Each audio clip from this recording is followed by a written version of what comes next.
মানুষদের দুর্গাপূজা হয়েছে অত্যন্ত সাড়ম্বরে, অত্যন্ত উৎসাহ উদ্দীপনার মধ্যে দিয়ে তাদের উৎসব পালন করেছে, সকল ষড়যন্ত্রকে প্রতিহত করে। এই জুলাইয়ের আন্দোলন, এই 5ই আগস্টের ফ্যাসিবাদের পতনের যে যুগান্তকারী আন্দোলনের পটভূমি রচনা করে তিনি নেতৃত্ব দিয়েছেন, দূরে থাকলেও গোটা জাতিকে উদ্বুদ্ধ করেছে। আমরা সেই ধারাতেই আজকে এদেশের রাজনীতি করছি।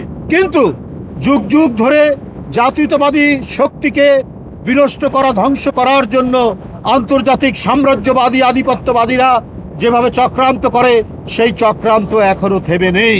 তারা নানাভাবেই চক্রান্ত করছেন এবং তাদের চক্রান্ত বাস্তবায়নের জন্য নানা ধরনের মাস্টার প্ল্যান তারা করে যাচ্ছে। কিন্তু এদেশের জনগণ সব কিছু অন্ধকার দূরীভূত করে, সব কিছু অশুভ পরিকল্পনাকে প্রতিহত করেই এদেশে জাতীয়তাবাদের পতাকা, এই বাংলাদেশের স্বাধীন পতাকাকে নিশ্চিত করবে, এটাই সব সময় প্রমাণিত হয়েছে। বন্ধুরা আমার, গত কয়েকদিন আগে, 2-3 দিন আগে দুর্গাপূজা সম্পন্ন হলো। কি না ষড়যন্ত্র হয়েছে, কত না ষড়যন্ত্র হয়েছে আমরা দেখেছি। আমরা নিজেরা নিজেদের মধ্যে আলোচনা সমালোচনা করি, কিন্তু ডক্টর মোহাম্মদ ইউনূস বাংলাদেশের আন্দোলন পরবর্তী তিনি প্রধান উপদেষ্টা, প্রত্যেকেই তাকে সমর্থন করেছে, বিএনপি সহ। আমরা দেখতে পেলাম যে ভারতে অসুরের মূর্তি বানানো হয়েছে ডক্টর ইউনূসের চেহারা দিয়ে। বান্ডেল থাকলে প্রতি সেনমানিতে টাকা বাঁচবে। বিকাশ সেনমানি বান্ডেল কিনে জিতুন প্রতি লেনদেনে। তার মুখমণ্ডল দিয়ে এবং আরও বিশ্বের 2-1 জন। তো এগুলো তো অত্যন্ত নিম্ন রুচির পরিচয়। এটা তো একেবারেই একটা অপসংস্কৃতির পরিচয়।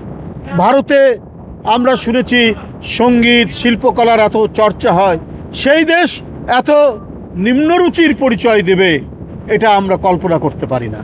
আজকে বাংলাদেশে সাম্প্রদায়িক সংঘাত তৈরি করার জন্য নানাবিধ প্রক্রিয়া চলেছে, কিন্তু এদেশের জনগণ, এদেশের মানুষ, এদেশের দেশপ্রেমিক মানুষ, এদেশের হিন্দু মুসলমান জনগোষ্ঠী সবাই টের পেয়েছে কোথা থেকে কি হচ্ছে।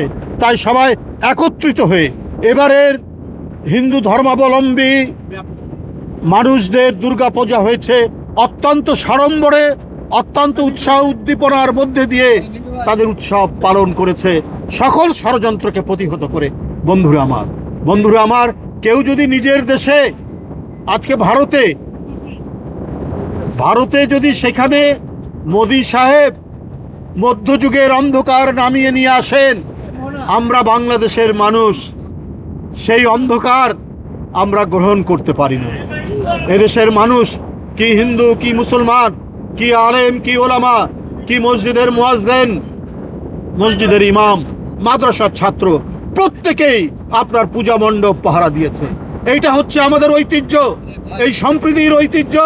আমাদের দীর্ঘদিনের আমাদের নেতা দেশনায়ক তারেক রহমান তিনি সুস্পষ্টভাবে বলেছেন, আমরা দীর্ঘদিন সম্প্রীতির বন্ধনে আবদ্ধ, তাই আমাদের মধ্যে কেউ কোনো বিভাজন তৈরি করতে পারবে না।